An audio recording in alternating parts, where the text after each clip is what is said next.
우리가 지난 시간에 살펴보았습니다. 바울의 일행이 이제 바다를 건너서 유럽, 즉 빌립보 성으로 들어가게 됩니다. 우리가 너무나 잘 알고 있는 사실이죠. 어떻게 하다 보니까 유럽으로 간 것이 아닙니다.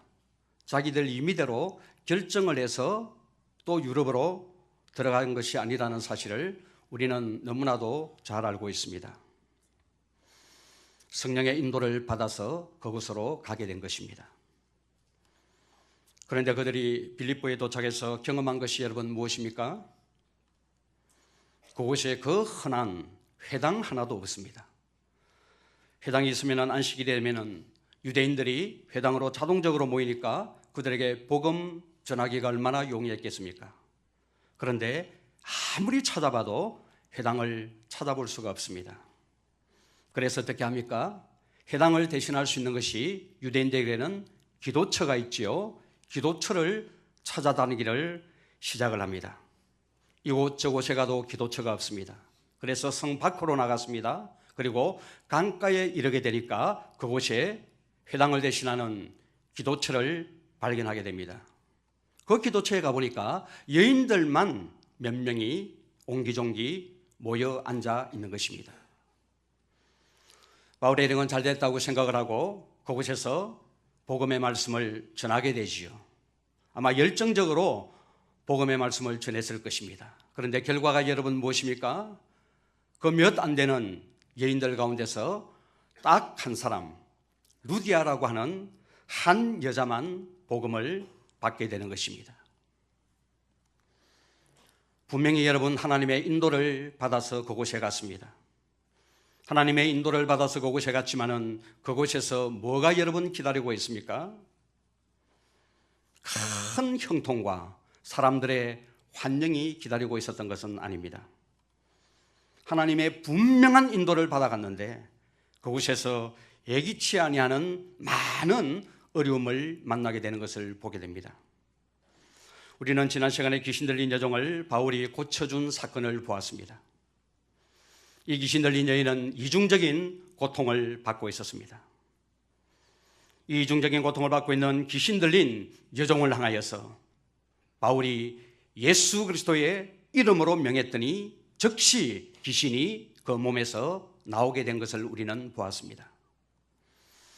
이 여종이 깨끗함을 받고 난 뒤에 무슨 일이 일어나게 됩니까? 전혀 생각지도 못한 일이 일어나게 되는 것입니다. 19절 말씀을 보시면 이렇게 기록을 하고 있습니다. 여종의 주인들은 자기 수익의 소망이 끊어진 것을 보고 바울과 실라를 붙잡아 장터로 관리들에게 끌어갔다가 이렇게 기록을 하고 있습니다. 여러분, 귀신이 나갔습니다. 그러니까 이 여종은 더 이상 점을 칠 수가 없겠죠. 그러니까 이 여종을 소유하고 있던 여러 주인들이 있었는데 이 주인들이 수익이 없게 된 것입니다. 그러니 바울 일행을 향한 미움과 분노의 감정이 마음속에 가득했겠지요. 사랑하는 성도 여러분, 이 땅을 살아가는 사람들을 움직이는 원리가 여러분 무엇인 줄 알고 계십니까? 이런저런 이유와 원리들을 많이 내세우지만은 이 세상을 살아가는 사람들을 움직이는 원리는 저는 딱 하나라고 생각을 합니다. 그것은 돈입니다. 돈이 우리의 삶을 움직이는 가장 중요한 원리인 것입니다. 돈 때문에 울고 돈 때문에 웃는 것을 보게 됩니다. 돈 때문에 살고 돈 때문에 죽는 것입니다. 인사청문회 같은 것을 보면 그 중요한 자리에 가야 할 사람들이 어디에서 다 걸리던가요? 대부분 돈에서 다 걸리는 것을 우리는 보았습니다. 이게 여러분 뭘 말합니까? 지위과를 막론하고 다 돈에 매여 살고 있다는 것입니다. 돈이 사람을 움직이는 가장 중요한 원리가 된다는 것입니다. 돈이 있는 곳에 사람들이 모이게 되고 돈이 없는 곳에는 아무리 좋은 일이고 아무리 선한 일이라 할지라도 그곳에는 사람이 없습니다. 성도들의 가장 큰 원수 중에 하나가 무엇인 줄 아십니까? 그것은 바로 돈입니다. 그래서 예수님께서 하신 말씀이 무엇입니까? 돈을 사랑함이 일만하게 풀이가 된다고 말씀하셨고, 내가 하나님을 재물과 겸하여서 섬길 수가 없다, 그렇게 말씀을 하셨습니다. 이 말이 여러분 무슨 뜻을 가지고 있는 것입니까?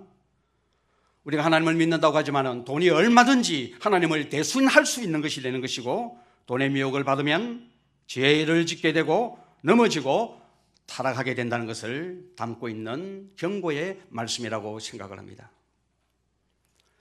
여러분, 실제가 그렇습니다. 저와 여러분들에게는 하나님이 나의 목자입니까? 아니면 돈이 나의 목자입니까? 돈은 나의 목자이시니 내게 부족함이 없으리로다 라는 이 말이 저와 여러분들에게 더 익숙한 말이 아니겠습니까? 만약 여러분들의 손에 100억이 있다면 걱정과 근심, 문제거리가 한순간에 다 일소가 되어버릴 것입니다. 여러분, 이렇게 돈은 힘 있는 존재입니다. 이러다 보니 많은 사람들이 돈의 미혹을 받아서 믿음에서 떠나게 되는 것을 보게 됩니다. 돈이 우리의 삶을 이끌어가는 원리가 되지 아니하도록 우리는 늘 하나님 앞에서 조심해야 하는 것입니다. 그런데 여러분, 이 여종의 주인들을 한번 보시길 바랍니다. 바울과 실라를 관리들 앞에 끌고 가죠. 그리고 고발하는데 돈 이야기는 일체 하지 않습니다. 돈 이야기는 이런 방구도 없습니다. 20절과 21절 말씀을 보시면 이렇게 기록합니다. 상관들 앞에 데리고 가서 말하되, 이 사람들이 유대인인데 우리 성을 심히 요란하게 하여 로마 사람인 우리가 받지도 못하고 행하지도 못할 풍속을 전한다 하거늘. 돈 이야기를 하지 않습니다. 우리가 돈 때문에 이렇게 하는 것이 아니라는 것입니다. 본심을 교묘하게 감추면서 세 가지 합당한 논리를 가지고 이야기를 하고 있습니다. 먼저 이 사람들은 유대인이라는 것입니다. 여러분, 이 말이 무슨 말입니까? 우리하고는 다른 사람이라는 것입니다. 우리하고는 다른 민족이라는 것입니다. 이렇게 경상도 사람들만 모여 있는 곳에 이 사람은 전라도 사람입니다, 이렇게 말을 하면 무슨 의도가 있습니까? 지역주의를 가지고 편견을 만들어내어서 그 한 사람을 왕따시키는 것이죠. 아주 나쁜 것입니다.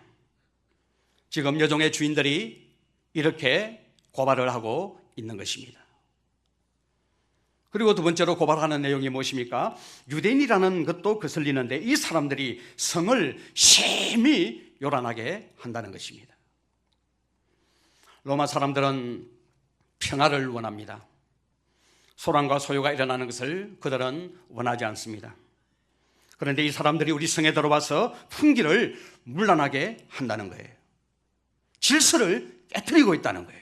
그러면서 고발하는 조건을 내세우고 있는 것입니다. 그리고 말미 말씀해 보시면은 로마 사람인 우리가라고 말하고 있는 것을 보게 됩니다. 로마 사람들은 여러분들이 잘 아시는 대로 로마 시민에 대한 자부심이 대단했습니다. 그런데 유대인들이 들어와서 질서를 깨뜨릴 뿐만 아니라 우리가 도저히 받아들일 수 없는, 로마 사람들이 우리가 도저히 받아들일 수 없는 풍속을 전하고 있다고 고발을 하고 있는 것입니다. 여러분, 여종의 주인들의 마음속에 무엇이 있다고 말씀을 드렸습니까? 그 중심에는 분명히 돈이 있습니다. 수익이 끊어진 것에 대해서 그들은 분노하고 화가 나 있는 것입니다. 수익에 대한 소망이 끊어졌습니다. 돈을 사랑하는 그 마음을 교묘하게 감추고 사람들이 다 공감할 수 있는 합당한 핑계를 가지고 사람들을 충동질하고 있는 것입니다. 이들의 충동질에 관리들이 그대로 넘어갑니다. 어떻게 합니까? 22절과 23절 말씀을 보시면 이렇게 기록을 하고 있습니다. 무리가 일제히 일어나 고발하니 상관들이 어떻게 반응을 합니까? 옷을 찢어벗기고 매로 치라 하여 많이 친 후에 옥에 가두고 간수에게 명하여 든든히 지키라 하니. 대부분의 사람들이 이 세 가지 송사 조건에 다 넘어가 버립니다. 다 고함을 치면서 고발을 하니까 상관들이 어떻게 합니까? 군중들의 마음을 충족시키기 위해서 재판도 하지 아니하고요, 옷을 벗기고 바로 때려서 옥에 가두어 버립니다. 오늘 바울 일행의 모습을 여러분 한번 떠올려 보시기를 바랍니다. 여러분, 이게 그들에게 합당한 것입니까? 이렇게 여러분 당해야 될 이유가 무엇이 있습니까? 아무런 제목이 바울 일행에게는 없습니다. 그들이 한 일이라곤 불쌍한 한 영혼을 고쳐준 것밖에 없습니다. 사실 엄밀하게 말하면 하나님의 인도를 신실하게 성실하게 따른 것밖에 없습니다. 하나님의 말씀에 잘 순종해서 빌립보까지 온 것입니다. 그런데 여러분, 이들이 받고 있는 것이 무엇입니까? 수치를 당하고 죽도록 매를 맞고 이유 없이 옥에 갇히는 일을 당하고 있는 것입니다. 하나님의 말씀에 잘 순종했는데 이런 대접을 이들이 받고 있는 것입니다. 여러분들은 어떻게 생각을 하고 살아가고 있습니까? 하나님의 말씀에 잘 순종하면 좋은 일이 있을 것으로 생각합니다. 우리는 하나님이 궁극적으로 하나님의 말씀에 잘 순종한 하나님의 자녀들에게 순종의 열매, 좋은 일을 분명히 주실 것입니다. 그러나 그 과정은 너무나도 험난할 때가 있다는 사실을 우리는 알아야 합니다. 여러분, 요셉을 한번 보십시오. 그는 하나님의 사람입니다. 하나님과 동행한 사람이었습니다. 하나님의 말씀에 순종을 잘하는 사람이었습니다. 그럼에도 불구하고 그의 삶의 여정 과정을 보면은 노예로 팔리고 오해를 받고 옥살이를 하고 은혜 입은 자들이 요셉을 완전히 잊어버립니다. 사랑하는 성도 여러분, 순종해서 살아가는 삶에 이런 일이 있을 수 있다는 것을 우리는 꼭 기억하면서 살아가야 합니다. 순종해서 살아가는 삶에 이런 일이 분명히 나의 삶에 있다는 사실을 우리의 시야에서 놓쳐서는 안 된다는 것입니다. 하나님의 말씀에 너무나도 잘 순종했습니다. 성령의 인도를 받아서 순종해서 간 그 첫 번째 성 빌립보 성에서 그들을 기다리고 있는 것은 처절한 실패와 좌절과 아픔이었다는 사실을 우리는 기억해야 합니다. 그래서 저는 오늘 신년 둘째 주일 하나님의 말씀을 여러분들에게 설교하면서 부탁을 드리는 것이 바로 이것입니다. 올 한 해 하나님께서 우리에게 1년이라는 이 삶의 여정을 허락해 주셨습니다. 믿음으로 사십시오. 하나님의 말씀을 붙들고 말씀대로 살아내셔야 합니다. 하나님의 말씀에 순종해서 사는 이것을 환경이 전혀 지지해 주지 못하는 상황들을 만날 때가 분명히 있습니다. 그럼에도 불구하고 그게 하나님의 뜻이 분명히 있는 줄 알고 끝까지 순종하는 삶을 포기하지 아니하는 하나님의 백성들이 되시기를 주님의 이름으로 축원을 드립니다. 사실 우리는 하나님의 그 깊은 곳까지 다 헤아릴 수 없는 유한하고 제한된 존재라는 것을 잘 인식하고 순종해서 살았는데 결과가 왜 이렇담 하면서 원망하고 불평하는 것이 아니라 여기에 깊은 하나님의 뜻이 있는 줄로 믿고 끝까지 하나님의 말씀을 붙들고 순종으로 승리하는 삶을 살아내어야 될 줄로 저는 믿습니다. 바울 일행은 자신들 앞에 불어닥친 좌절과 아픔과 상처를 어떻게 맞이하고 있습니까? 25절 말씀을 보시면 이렇게 기록을 하고 있습니다. 한밤중에 바울과 실라가 기도하고 하나님을 찬송하며 제수들이 듣더라. 오늘 이 구절에서 제일 먼저 나오는 말씀이 무엇입니까? 한밤중에라는 말입니다. 이 한밤중에라는 말은 바로 그때에 이 두 사람 바울과 실라가 비로소 바로 그때에 정신이 들었다는 의미입니다. 여러분, 정신을 잃을 정도로 맞았습니다. 피투성이가 되도록 엄청나게 맞았습니다. 군중들이 떼거리로 달려들어서 두들겨 팼습니다. 정신을 완전히 잃어버렸습니다. 이런 상태에서 감옥에 가두어졌습니다. 이제 겨우 한밤중에 정신을 차린 것입니다. 여러분, 한밤중에 그들이 깨어나서 한 일이 무엇입니까? 놀라운 일을 하고 있는 것입니다.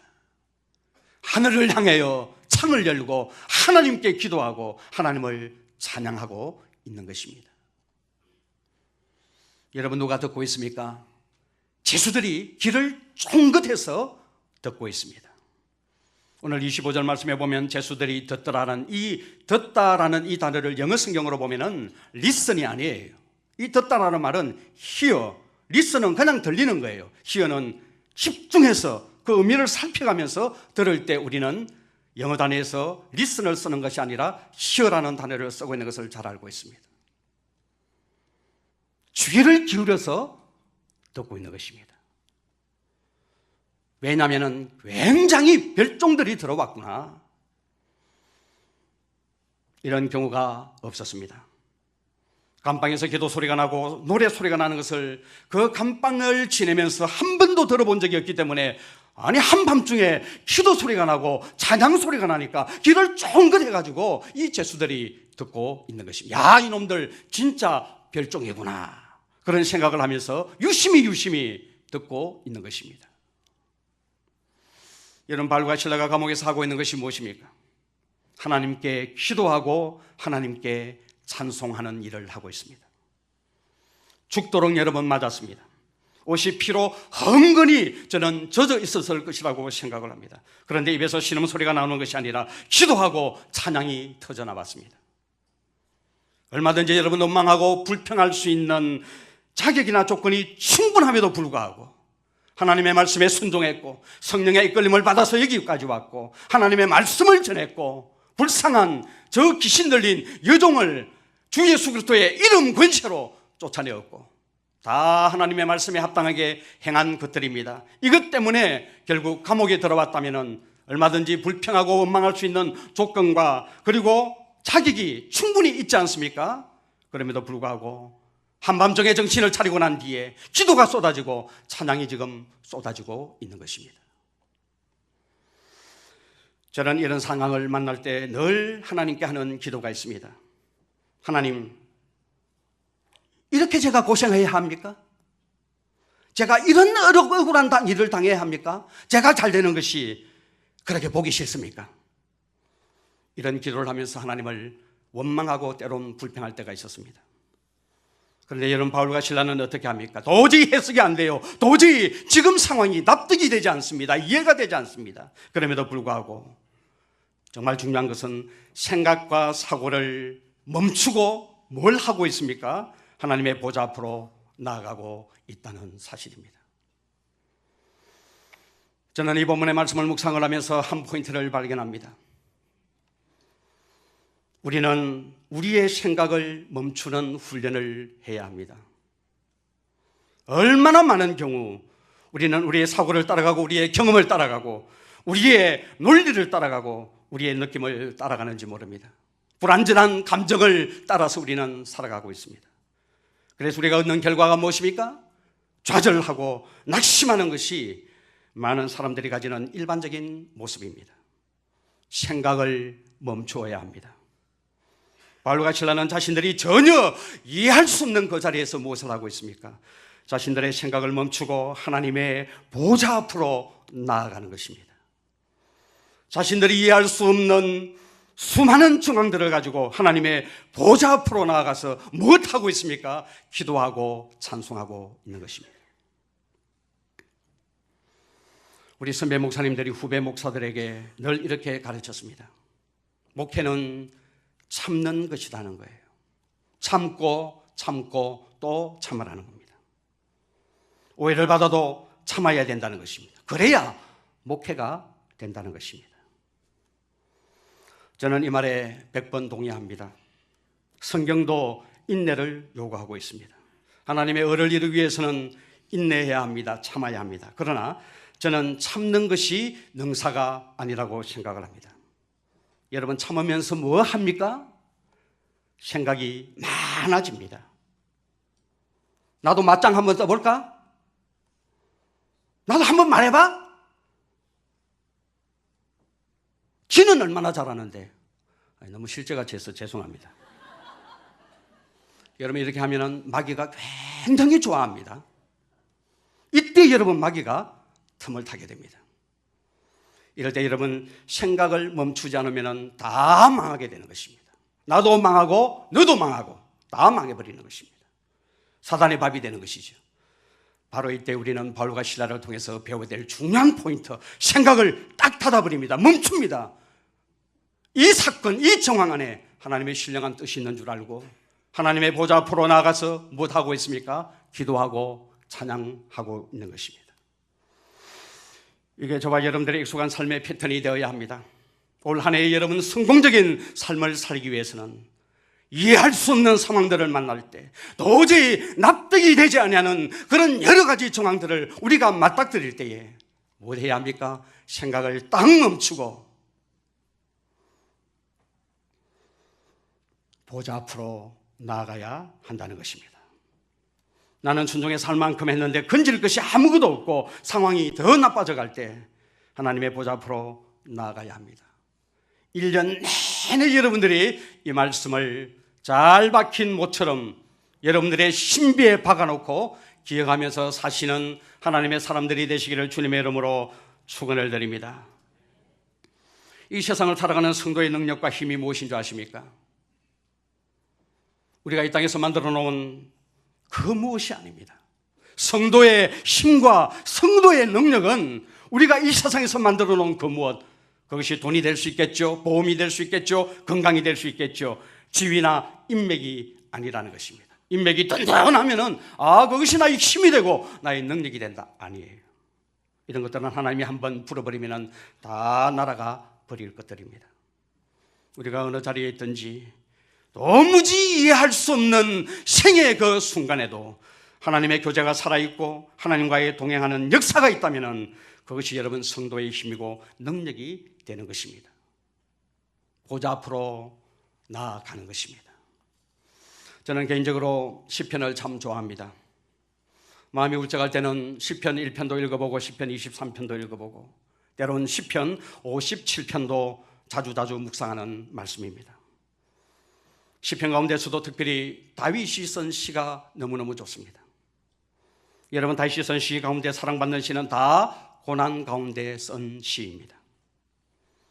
다윗이 형통하고 떵떵거리며 살 때는 거의 시를 쓰지 않았습니다. 시련이 있고 고통이 있을 때에 아름다운 시를 쓸 수 있어야만이 그 사람이 여러분 진짜 성도인 것입니다. 생각을 멈추고 하나님의 존전으로 들어가는 자는 반드시 살아서 나오게 된다는 것입니다. 여러분들이 잘 알고 있는 시편 57편은 다윗이 사울을 피하여서 굴에 있을 때 지은 시입니다.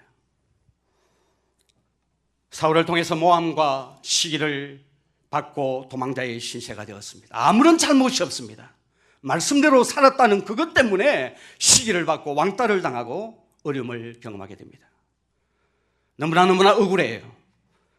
그래서 그는 동굴로 피하게 됩니다. 동굴로 피해서 그가 무엇합니까? 원망하고 불평하고 신세 타령하고 자기 연면에 빠져서 목숨을 구걸하고 있습니까? 그렇지 않습니다. 그 밤에 다 깨웁니다. 새벽도 깨우고 비파와 수금아 깨어나라 그렇게 말하면서 하나님 앞에 감사를 쏟아내고 찬양을 쏟아냅니다. 그리고 주의 영광이 온 세계에 높여지기를 바라는 그런 마음으로 하나님을 높이고 찬양하는 것을 보게 됩니다. 다윗은 삽니다.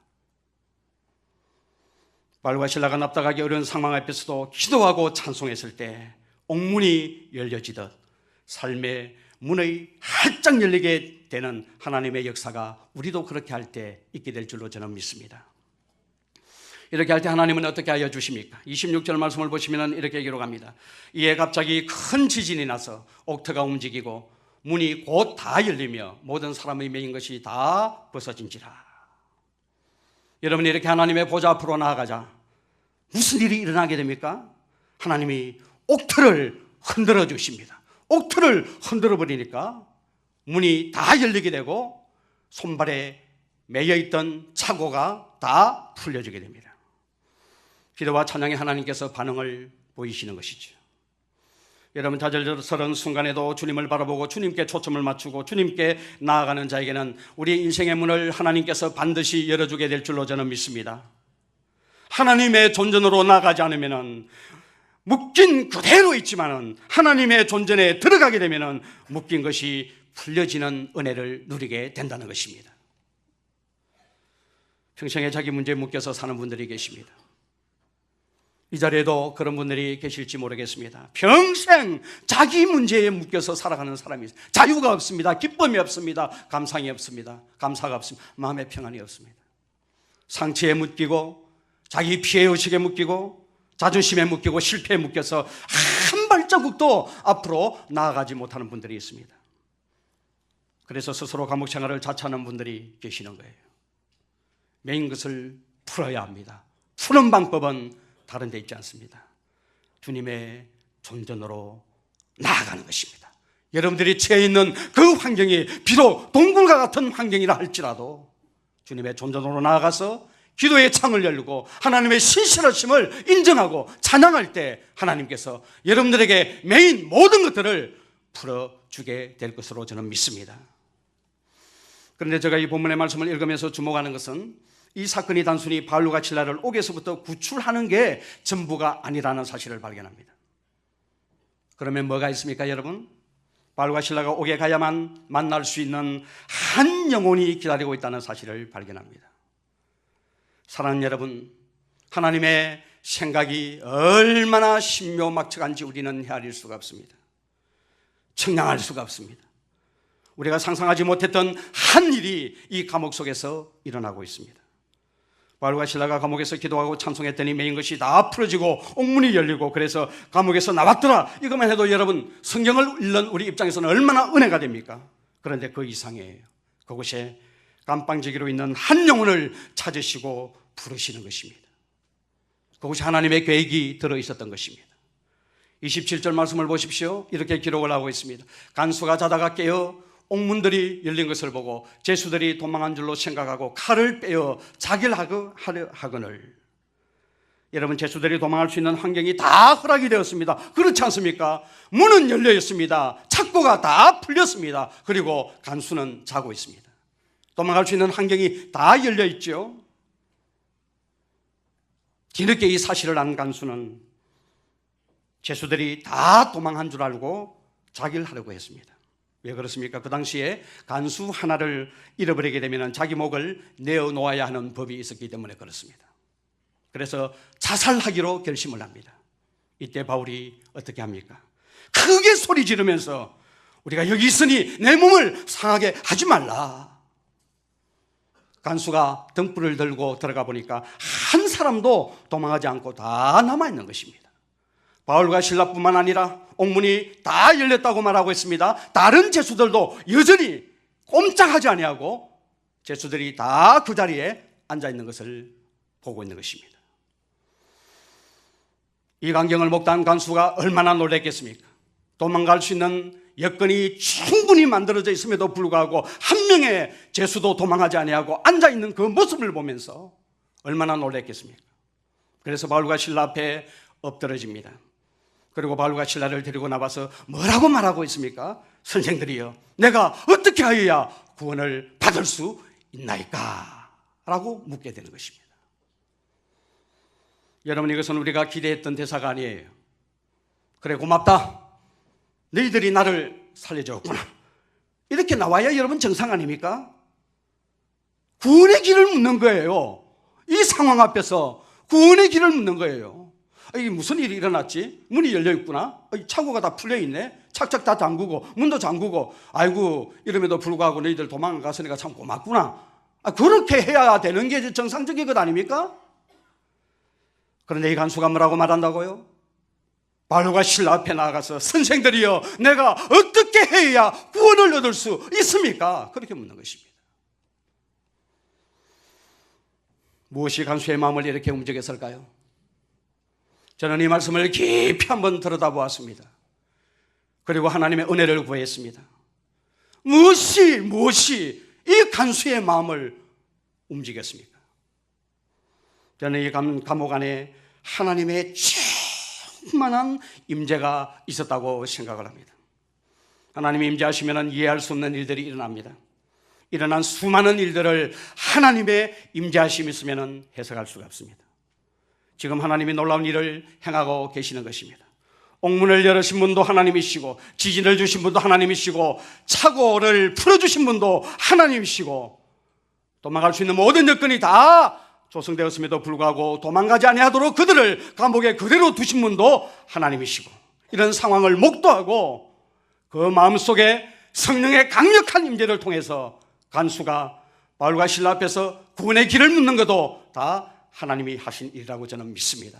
하나님의 강력한 임재가 있는 곳에는 납득할 수 없고 이해할 수 없는 일들이 분명히 생겨나게 되는 것입니다. 그래서 이 간수 한 영혼을 완전히 성령께서, 하나님께서 사로잡으신 것입니다.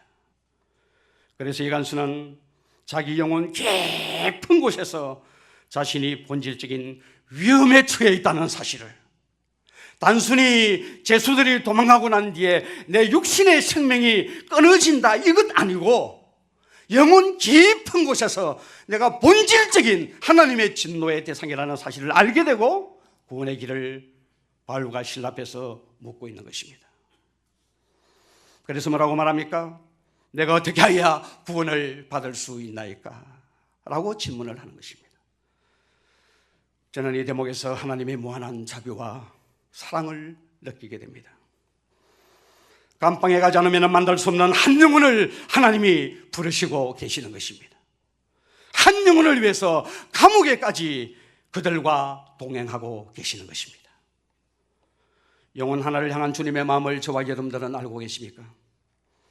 감옥을 지키는 간수입니다. 어떻게 보면 피도 눈물도 없는 사람이고 별 볼 일 없는 사람 중에 한 사람이었을 것입니다. 여러분이 이 간수가 하나님의 백성이 되었다는 사실은 전혀 예기치 않는 일이고 믿을 수가 없는 일입니다. 그러나 여러분이 이것이 하나님의 섭리며 사랑이며 영혼들에 대한 포기할 수 없는 하나님의 기대인 줄로 여러분은 알고 계십니까? 어떻게 보면 우리는 다 간수와 같은 자들입니다. 바울을 빛을 갚게 하셔서 한 영혼을 구원해 주신 그 하나님이 그 독생하신 아들 예수 그리스도를 십자가에 못 박아 죽게 하심으로 이모같이 하고 뼛속 깊이 죄인인 우리들을 하나님의 백성으로 부르셨다는 사실을 저와 여러분들은 알고 계십니까? 오늘 우리 주변에 누구든지 상관이 없습니다. 하나님의 은혜의 대상이 되지 않을 사람은 아무도 없다는 것입니다. 이렇게 부르짖는 그에게 바울이 뭐라고 말합니까? 주 예수를 믿어라. 그리하면 너와 내 집이 구원을 받으리라. 여러분, 이 말은 누구에게 한 말입니까? 루디아에게 했던 말이고 이 복음의 말씀을 전하는 바울에게 과거에 했던 말입니다. 지금 이 간수에게도 똑같이 주 예수를 믿어라. 그리하면 너와 내 집이 구원을 얻으리라. 이 말씀을 하고 있는 것입니다. 여러분, 어떤 차별이나 구별도 없습니다. 하나님의 자녀로 부르시는 데는 아무런 구별이 없고 아무런 차별이 없습니다. 이방인도 유대인도 많이 가진 자나 적게 가진 자나 흉악한 범죄자라 할지라도 하나님이 기뻐하셔서 부르시는 자에게는 어떤 차별과 구별도 없다는 사실을 발견하게 됩니다. 하나님의 불붙는 사랑을 막을 것은 아무것도 없는 것입니다. 이 복음의 말씀이 간수와 그 집에 있는 모든 사람들에게 선포되자 다 예수를 믿고 세례를 받습니다. 구원이 그 집에 임하게 된 것입니다. 저는 오늘 말씀의 결론을 이렇게 맺고 싶습니다. 우리가 이 땅을 살아가면서 어떤 처지, 어떤 형편을 만나든지 특별히 하나님의 말씀에 순종해서 살았음에도 불구하고 상황이 더욱 나빠져 갈 때 내 마음속에 떠오르는 생각을 멈추어야 합니다. 멈추어야 합니다. 그리고 주님의 보좌로 나가야 합니다. 주님과 교제안으로 들어갈 때에 하나님의 임재를 경험하게 되고 하나님의 뜻이 어디에든지 분별되면서 하나님이 일하시기를 시작하는 것을 보게 됩니다. 만약 여러분 이렇게 생각을 해봅시다. 바울과 실라가 감옥 속에서 하나님의 보좌 앞으로 나아가지 않았다면 그 감옥은 분명히 지옥이 되었을 것입니다. 원망과 불평과 고통과 통곡의 장소가 되었을 것입니다. 여러분, 참 하나님의 사람은 주관적인 느낌이나 불완전하고 타락한 감정의 지배를 받지 않습니다. 불이 나고 화가 나고 화가 치밀어 오를 때 자신의 감정을 따라가면은 망하게 되는 거예요. 여러분, 우리의 감정은 철저하게 부패됐고 우리의 감정은 타락했고 우리의 감정은 불완전한 것입니다. 자기의 느낌이라는 것은 다 주관적인 것이에요. 그럴 때 우리는 기도로 찬양으로 하나님의 신실하심을 붙들고 하나님의 보좌 앞으로 나아가야 합니다. 그래야 우리가 살 수 있는 것입니다. 저는 올 한 해가 매 순간 주의 보좌로 나아가는 한 해가 되기를 바랍니다. 주님을 정말로 가까이 하는 한 해가 되기를 바랍니다. 그렇게 우리 모든 성도님들이 살아내기를 바랍니다. 저에게는 교회 안에서 친한 사람이 있습니다. 누구겠습니까? 저를 가까이 하는 사람이 저와 친한 사람입니다. 목사님! 하고 가까이 다가오는 사람, 환영해 주는 사람, 다가와서 손잡아 주는 사람, 기쁨으로 저를 영접해 주는 사람, 그 사람이 저와 친한 사람입니다. 목사는 여러분들에게 쉽게 다가갈 수가 없습니다. 오해받을 일이 너무나 많기 때문에 그렇습니다. 항상 저는 그 자리에 있습니다. 제가 누구한테 쑥 다가가서 특별히 친한 사람이 있던가요? 그런 사람은 아무도 없습니다. 철두철미하게 목회하면서 제가 지키는 하나의 중요한 규칙입니다. 누구에게도 다가가서 가까이 내 사람 만드는 법은 없습니다. 그러나 친한 사람이 있습니다. 가까이 하는 사람입니다. 허물이 없습니다. 오해가 없습니다. 그런 사람은 마음과 마음이 통하는 것이죠. 주님도 마찬가지입니다. 나를 가까이 하는 자가 나를 만난다고 말씀하셨습니다. 나를 간절히 찾는 자가 나의 사랑을 입는다고 말씀하셨습니다. 주님은 늘 그 자리에 있습니다. 문제는 우리가 주님을 떠나는 것입니다. 주님은 항상 그 자리에 있습니다. 가까이 하는 자가 주님도 가까이 해주시고 나를 찾는 자가 주님도 만나주시고 사랑해 주신다고 말씀하고 있습니다. 레위기 10장 말씀을 보시면 하나님은 나를 가까이 하는 자를 통해서 영광을 나타내시겠다고 약속하고 있습니다. 하나님을 가까이 하는 자가 누구였습니까? 레위기 10장에서는 모세를 두고 하는 말입니다. 모세는 하나님을 가까이 하는 자였습니다. 하나님이 다가간 것이 아니고 그가 하나님을 사랑하고 하나님의 말씀을 준행하고 하나님을 가까이 하는 사람이었습니다. 그러니까 그 모세를 통해서 하나님은 영광을 나타내시겠다고 말씀하셨습니다. 그런 자는 실패함이 없습니다. 주의 보좌 앞으로 나아가는 것이 지혜입니다. 세상과 가까이 하는 것이 아니라 하나님과 가까이 하는 자는 결국 이 세상을 능히 이길 수 있는 힘과 능력을 부여받을 수가 있는 것이죠. 창세기 39장 2절 말씀으로 설교를 마무리하려고 합니다. 여호와께서 모세와 함께 하심으로 그가 형통한 사람이 되어 그의 주인 애굽 사람의 집에 있으니라고 말씀을 하셨습니다. 형통할 수 있는 조건이 무엇입니까? 환경이고 여건이었습니까? 인맥이었습니까? 돈이었습니까? 요셉에게는 아무것도 없었습니다. 뒤를 돌봐주는 사람도 없고 권세도 없고 물질도 없었던 사람이었습니다. 그런데 그가 왜 형통할 수가 있었습니까? 단 하나입니다. 하나님이 함께 하심으로 요셉이 형통한 자가 되었다라고 말씀을 하고 있습니다. 여러분, 어떤 자에게 하나님은 형통함을 허락해 주십니까? 하나님이 함께 하시는 자입니다. 하나님이 함께 하시는 자가 누구입니까? 주님과 친밀히 동행해서 사는 사람이 바로 하나님의 함께 하심을 입을 수 있는 사람이라는 것입니다. 이 땅을 여러분 살아가보면 좌절스러운 일이 너무나 많습니다. 원망거리도 많고 불평거리도 많습니다. 감정이 요동치는 대로 사는 자가 아니라 주관적인 느낌을 따라 사는 사람이 아니라 이런저런 일들을 만날 때마다 오늘 성경에서 보여지는 바울과 실라처럼 무엇을 멈추고요?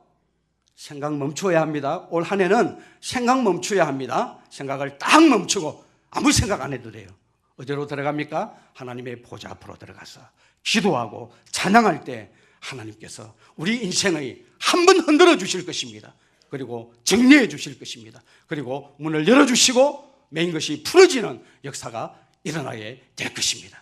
올 한 해는 여러분 기도하는 일에 최선을 다하시고 화가 나고 억울한 일 당할 때 오해받을 때 사람 찾아가서 설득시키려고 하지 마십시오. 설득시키려고 하면 그건 마귀 틈탑니다. 주의 존전으로 들어가는 것입니다. 기도하는 것입니다. 찬양하는 것입니다. 주님을 가까이 하는 것입니다. 그러면 반드시 하나님께서 우리의 삶에 역사해 주실 줄로 믿습니다. 이런 은혜가 우리 모든 성도님들의 삶에 있기를 주님의 이름으로 축원합니다.